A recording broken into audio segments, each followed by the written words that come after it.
அண்மைச் செய்தி. 3 நாள் சிகிச்சைக்கு பின்னர் முன்னாள் அமைச்சர் செந்தில் பாலாஜி மருத்துவமனையிலிருந்து டிஸ்சார்ஜ் செய்யப்பட்டிருக்கிறார்.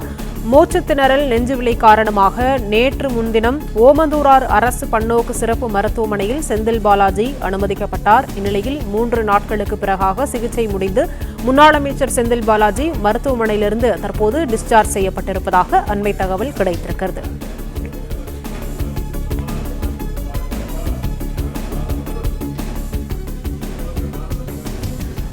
மூச்சுத்திணறல், நெஞ்சுவலி காரணமாக நேற்று முன்தினம் ஓமந்தூரார் அரசு பன்னோக்கு சிறப்பு மருத்துவமனையில் செந்தில் பாலாஜி அனுமதிக்கப்பட்டார்.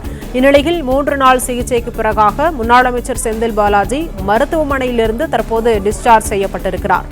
இசிஜி, எக்கோ போன்ற மருத்துவ பரிசோதனைகள் செய்யப்பட்ட நிலையில் உடல்நிலை சற்று தேறியதைத் தொடர்ந்து இன்று அவர் டிஸ்சார்ஜ் செய்யப்பட்டார்.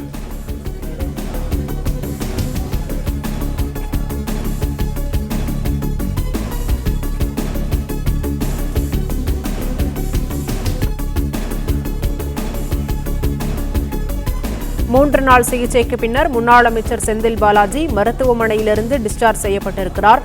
கூடுதல் விவரங்களை செய்தியாளர் வினோத் வழங்க கேட்கலாம். வினோத், வணக்கம். விவரங்களை சொல்லலாம்.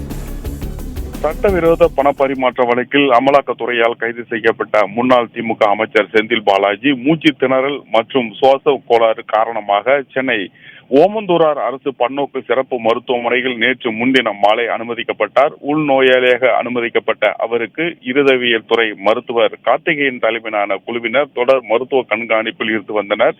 அங்கு அவருக்கு இரத்த பரிசோதனை, எக்கோ மற்றும் இசிஜி ஆகிய பரிசோதனைகள் தொடர்ந்து 2 நாட்கள் எடுக்கப்பட்ட பின்னர் அவர் ஏற்கனவே இருதய அறுவை சிகிச்சை செய்யப்பட்டதன் விளைவாக இரத்த நாளங்களில் அடைப்பு உள்ளனவா என்பதெல்லாம் இந்த பரிசோதனைகள் மூலம் ஆய்வுக்கு உட்படுத்தப்பட்ட பின்னர் முழுமையாக இந்த பரிசோதனையில் எந்தவித பிரச்சனையும் இல்லை என தெரிய வந்த நிலையில் சற்று முன்னதாக ஓமந்தூரார் அரசு மருத்துவமனையிலிருந்து அவர் போலீஸ் பாதுகாப்புடன் மீண்டும் புழல் சிறைக்கு கொண்டு செல்லப்பட்டிருக்கிறார்.